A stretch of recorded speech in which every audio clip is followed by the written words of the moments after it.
네, 등산로 성폭행 사건 피의자 30대 남성의 신상 공개 여부가 곧 결정되죠. 잇따른 묻지마 칼부림에 성폭행 사례까지 무차별 흉악 범죄가 최근 끊이지 않는 데다 SNS를 통한 살인 예고도 있었습니다. 일련의 사건들 속으로 깊이 들어가 보겠습니다. 승재현 한국형사법무정책연구원 선임연구위원 나와 있습니다. 어서 오십시오. 네, 안녕하십니까. 일단 신림동 성폭행부터 볼게요. 네네. 이 집을 나설 때부터 성폭행을 하려고 했다. 여기까지 인정을 해요. 네. 근데 의도적 살인은 또 아니다. 살인에 대해서는 의도성이 없었다고 주장을 합니다. 네. 근데 의원님은 애초부터 범행 목적이 살인이다. 이렇게 보통 우리가 말씀하셨습니다. 성폭력을 범할 때 제가 뭐 사건의 기록을 얼마나 많이 봤겠습니까? 사건의 기록을 보면 원칙적으로 성폭행을 하는 사람은 반대편 사람의 성적 자기 결정의 자유를 침해하는 것을 저항할 거 아니에요. 나의 성적 결정의 자유를 지키기 위해서 그거를 억제하거나 억압할 정도의 폭행 협박을 하지 그 반대편 당사자가 완전히 실신하는 정도까지의 폭행을 행사하지는 않는데 부산 돌려차기 사건도 그렇고 지금 이제 1차 부검 소견이 나왔는데 1차 부검 소견도 사실상 목졸림에 의한 사망이라고 사인이 나왔잖아요. 그러면 사실상 먼저 사람이 사망을 하고 난 다음에 완전히 실신을 하고 난 다음에 성폭행을 하려고 했던 모습들이라서 사실 기존에 있는 성폭행과는 조금 폭행의 강도가 다르다 이런 말씀을 드리는 거죠. 예, 지금 말씀 중에 조금 전에 신상 공개 여부를 곧 결정된다고 말씀을 드렸는데 결정이 됐습니다. 신상이 공개가 됐고요. 네. 30살 남성 최윤종. 등산로 성폭행 사건의 피의자 신상이 공개됐습니다. 30살 남성 최윤종으로 신상이 공개가 됐습니다. 그러니까 의원님 말씀을 정리하면은 이것이 여러 정황으로 봤을 때는 살인도 의도가 분명히 있었다 이런 말씀이죠. 그렇죠. 이게 뭐 최윤종이가 지금까지 범행을 했는 모습을 보면 자기는 범죄에 대해서 뭐 강간을 할 의도는 있었는데 강간은 미수에 그쳤다. 이런 생각, 이런 이야기를 하고 나는 살인의 고의가 없었다. 나는 목을 조르지 않았다. 이런 이야기를 하는데 뭐 앵커께서도 사건 많이 보셔서 아시겠지만 피의자가 이야기하는 말 중에 진실은 거의 없습니다. 피의자는 그러니까 피의자, 그러니까 이게 거의 범인이라고 할게요. 혹시 시청자 여러분께서 피의자, 피해자가 헷갈릴 수 있으니까 범인들은 모든 기록에서 자기는 살인을 하지 않았다라고 이야기해요. 저는 성폭행을 하지 않을 의도가 있었다. 이렇게 고의를 부정하고 있는데 수사관들은 한 가지, 수사라는 경찰은 하나를 따라가야 되는 거죠. 그건 증거를 따라가야 되는 거고 지금 나와 있는 1차 부검 소견이 흔히 말해서 경부 압박에 의한 질식사라고 나왔잖아요. 그러면 제가 사건 기록 중에 살인 사건 기록 중에 목졸림 사건을 살인으로 인정하지 않는 사건은 단 한 건도 없습니다. 왜냐하면 사람의 고의가 끝까지 그 피해자를 사망에 이르게 할 정도의 행위가 유지되어 있어야 이게 사람이 사망을 하는 거거든요. 그래서 만약에 1차 부검 소견이 맞다면 저는 명백한 살인이다 이런 말씀드리고 뭐 최윤종이 이런 어떤 사건에 대해서 자기는 목 조르지 않았다 할지라도 분명히 부검이 나왔을 거잖아요. 그러면 목에 쫄렸는 모습이 분명히 그 피해자의 목에 그러한 어떤 증상 그냥 그 상태가 발생했을 것이고 이게 뭐 이렇게 시반 시용 이런 얘기가 좀 그래서 제가 그냥 말을 좀 돌렸습니다. 그리고 분명히 자기는 조르지 않았다 할지라도 사람의 이 그 DNA가 분명히 피해자의 목 부분에 있었다면 저는 피의자의 그 범인의 진술이 아니라 증거에 따라가서 수사를 해야 한다 이런 말씀드리겠습니다. 이 최윤종의 뭐 행동이나 언행도 좀 이해가 되지 않는 부분이 많습니다. 범행 직후에 기자들이 피해자에게 할 말 없냐 했더니 쾌유를 빈다 이렇게 말했어요.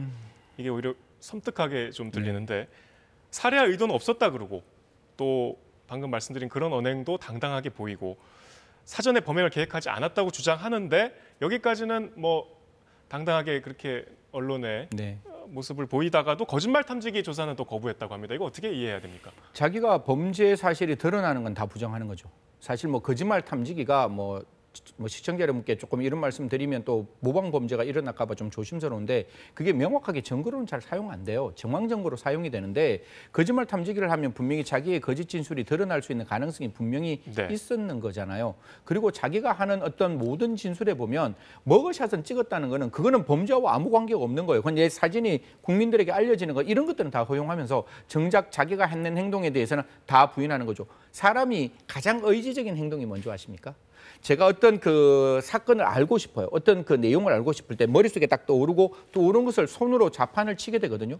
그러면 자판을 치는 그 글자는 분명히 내 마음속에서 알고 싶은 거예요. 그래서 흔히 말해서 포렌식을 통해서 그러한 어떤 PC에서 어떤 내용을 찾았다는 것은 분명히 의지적인 행동이고 알고 싶었는 거예요. 그게 성폭행 살인이라는 걸 찾았다면 저는 분명히 그 전부터 이 사건에 대해서 관심이 있었고 이 사건을 하려는 의도가 있었고 분명히 둔기를 4개월 전에 샀고 현장에 가서 피해자를 물색했다면 이거야말로 제가 봤을 때 넉넉하고 충분하게 계획범죄이자 살인의 미필적 고의도 아니고 확정적 고의가 있는 사건이다 이렇게 말씀드리겠습니다. 말씀대로 범행 의도도 분명히 있었고 또 네. 수사에는 비협조하고 있는데 그런데 머그샷 촬영에는 또 동의를 했습니다. 네. 그러니까 자기 사진을 공개하는 데는 동의한 건데 이거 그거는 어떻게 봐야 범죄와 전혀 관계 없는 거니까요. 예. 그러니까 아까 제가 말씀드렸잖아요. 내가 범죄하고 싶은 거는 다 숨기는 거예요. 거짓말 탐지기, 내가 드러나면 안 되지. 나 그거 하기 싫어요. 사실상 자기가 하기 싫다 그러면 거짓말 탐지기 강제로 할 수 없으니까. 하지만 머그샷 딱 찍는 거는 그건 어차피 예를 들어가 최원종 봤잖아요. 예. 최원종이 그 서현동 사건 마치고 난 다음에 검찰로 송치될 때 어차피 얼굴이 나와요. 지금도 아마 최윤종도 얼굴이 나올 거예요. 그러면 그 얼굴 어차피 보여줄 거 그냥 머그샷 찍는 게 무슨 큰 문제냐. 어떻게 보면 약간 뻔뻔하리는 만큼 이 범죄에 대해서 당당한 거죠. 나는 이 범죄 자기 뜻대로 될 것 같다고 생각하는 것 같아요. 나 강간도 안 했고 나 살인도 안 했어. 그러니까 나의 잘못은 아무것도 없어. 이렇게 이야기하는 듯합니다. 어쨌든 범행은 저질렀고 아, 그럼요. 그러면 왜 그런 겁니까 도대체? 사실 뭐 이런 부분에 대해서 앵커하고 저하고 제일 큰 고민이 우리가 그 피해자를 볼 수 있으면 예. 제가 그 내용을 시청자 여러분께 좀 더 강하게 말씀드릴 수도 있는 것이고 기록을 보면 좀 더 그 내용을 정확하게 말씀드릴 수 있는데 제가 봤을 때는 이 사람의 행동 패턴을 우리가 좀 지켜보면 돼요. 이 사람은 물론 그런 사람이 다 그렇지는 않는데 굉장히 목적 지향적인 삶을 살지 않았다는 게 분명히 보이고 네. 그리고 중간에 그 어떤 PC방에서 자기가 나름대로 자기의 성을 쌓았다는 모습도 보이고 그리고 포렌식 했을 때 나오는 게 배달 음식 정도만 나오고 사람들과의 유대 관계가 없었다면 네. 분명히 그 사이에 자기 나름대로의 뭔가 우리가 알 수 없는 거대한 성을 쌓았을 거예요. 그 거대한 성을 쌓으면서 내가 여기서 세상 밖으로 나가야겠다는 무엇인가의 트리거가 있었을 거예요. 네. 거듭 말씀드리지만 우리는 경험적 연구를 안 했기 때문에 조금 이따 말하겠지만 경험적 연구를 많이 안 했기 때문에 저희 같은 권위에 기대서 사건을 처리했어요. 저 박사님, 이 범죄의 원인이 뭡니까? 저희가 갖고 있는 그 권위, 그걸로 결과가 나왔기 때문에 이제는 저희 권위 믿지 마시고 사건에 대해서 경험적 연구를 통해서 분석을 하셔야 한다는 말씀 드리겠습니다. 뭐 말씀대로 피의자를 저희가 직접 볼 수는 없지만 이 최윤종의 어머니가 이제 저희 KBS와 인터뷰를 했는데 뭐 가끔 도서관이나 산에 갔고 사실상 은둔했고 또 10년 전 군대 갔을 때도 4개월 만에 전역을 했다. 우울증 진단을 받았지만 약도 안 먹었다.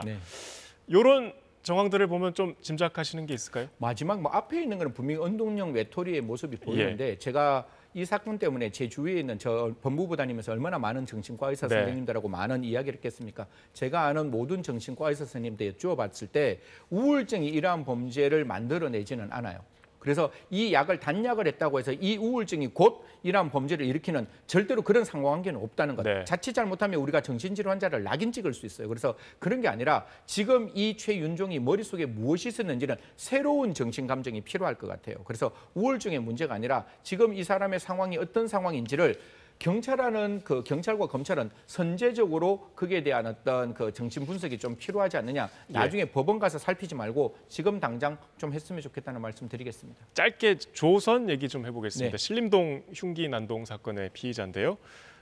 검찰 수사 결과 발표에서 게임 중독 얘기를 했고 또 이상 동기 범죄에 해당한다는 말이 나왔습니다. 이상 동기 범죄가 무슨 말입니까? 사실상 이건 좀 죄송스러운 말씀인데 국가가 묻지마 범죄라고 이야기를 했어요. 이 범죄가 이 원인을 모르니까 이 범죄가 어떤 범죄예요? 물었을 때 국가는 묻지 마세요.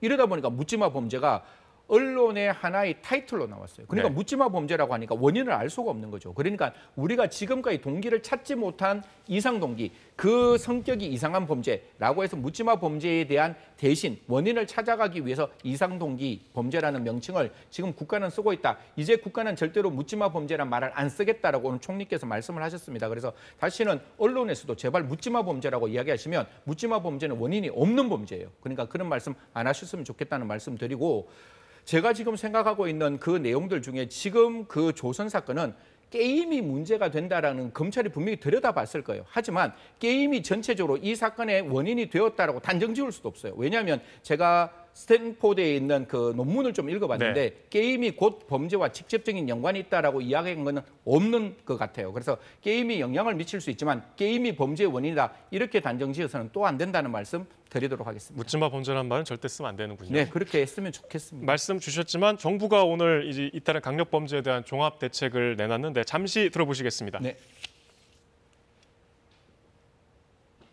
치안 업무를 경찰 업무의 최우선 순위로 두고 경찰 조직을 재편하여 치안 역량을 보강하겠습니다. 괜찮습니다. 오늘 뭐 대책이 이미 보도가 많이 됐으니까 일단 짧게 총평부터 해주시죠. 충분합니까? 저는 더 해야 된다라는 생각합니다. 부족했다. 왜냐하면 지금 덜불같이 산불이 일어나는 순간이에요. 그런데 그 산불이 진압이 안 되면 산 전체를 다 태우는 거예요. 그럼 지금 순간은 국가가 갖고 있는 인력, 예산, 그리고 가용할 수 있는 모든 자원을 동원해서 이 불을 꺼야 돼요. 국민들, 저도 얼마나 사건 많이 봤겠습니까? 오늘 지하철 탈 때 뒤를 이렇게 쳐다보고 탔던. 많은 분들이 그러고 계십니다. 그렇죠. 예. 일상생활을 회복시키기 위해서 국가가 해야 할 일, 진짜 효과가 있느냐 효과가 없느냐 이런 것 중간 사람들에게 어떤 영향받지 마시고 할 수 있는 일 최선을 다해서 반드시 국민들을 일상생활로 회복시켜 주시면 감사하겠다. 할 수 있는 일 끝까지 최선을 다해서 해주시길 부탁드리겠습니다. 이달 초에 서울 강남역 인근의 경찰 특공대 장갑차가 등장했습니다. 많이 회자가 됐는데 적절한 조치였다고 보시나요? 이게 미국에서 테러 조사를 하는데 120 사건을 전수 분석합니다. 그러니까 흔히 말해서 외로운 늑대라는 걸 전수 분석하는데 그 내용 중에 3가지 공통점이 나와요. 그 첫 번째가 뭔가 하면 테러를 하는 사람은 반드시 알린다. 그게 SNS가 됐건 친구에게는 알린다. 그러면 이 443건 중에 저는 10%는 분명히 위험해요. 그 위험한 걸 국가가 아니야, 이건 장난이야. 놓고 만약에 갔다가 그 지역에서 테러 나오면 국가 공권력이 무너지는 거예요. 그래서 이런 부분도 장갑차 불편할 겁니다, 국민 여러분. 하지만 지금은 그 443건 중에 단 한 건이라도 테러를 막기 위해서는 국가가 해야 될 조치라는 것 좀 생각해 주시고, 요번에 그 관악구에 있는 그 공원 사건도 사람이 CCTV만으로는 범죄를 억제 못해요. 오세훈 장관도 그런 이야기했지만 같이 아날로그적으로 경찰과 지자체 공무원이 순찰과 방범을 24시간 함께하는 오세훈 시장이 오세훈 시 죄송합니다. 오세훈 시장이 그런 이야기를 그런 거를 함께 해주셨으면 좋겠다는 말씀드리겠습니다. 마지막으로 짧게요. 많은 분들이 궁금하실 것 같습니다. 왜 유독 지금 이런 범죄들이 잇따르는 걸까요? 대한민국이 너무 안일했어요. 네. 좀 쓴소리 하겠는데 이게 지금 컵이잖아요. 컵이 있으면 여기에 물을 딱 채우면 물이 요만큼 올라올 때까지는 물이 흐르지 않습니다. 이걸 표면 장력이라 그러죠. 근데 스포이드 하나 갖고 그 물방울 하나를 떨어뜨리면 그 물방울 하나만큼 이 컵 바깥으로 내려가는 게 아니라 이 쌓여있는 전체의 물이 흘러내리는 거죠. 지금 상황은 그런 상황이에요. 우리가 너무 소프트한 형사정책을 만들고 외국에서는 위험한 사람들이 나와 있는데 대한민국은 안전할 거야 라는 생각 때문에 그러한 소프트 정책 때문에 이런 게 나왔는데 이번에 일어났던 사건이 발생하고 난 다음에 조금 더 이러한 어떤 범죄를 예방할 수 있는 예방정책과 이러한 범죄를 진압할 수 있는 진압정책을 함께 만든다면 지금은 좀 불안하지만 앞으로는 안전한 사회가 될 수 있다. 지금은 사건을 따라가는 모방범죄가 아니라 이미 대한민국은 위험한 사회였고 위험한 사회에서 나타나는 범죄이다. 이런 말씀 드리겠습니다. 네, 오늘 좀 늦게 오셔서 아쉽지만 여기까지 들어야겠습니다. 말씀 감사합니다. 네, 고맙습니다. 네, 오늘 사사건건 여기까지입니다. 내일 오후 4시에 다시 인사드리겠습니다. 시청해주신 여러분 고맙습니다.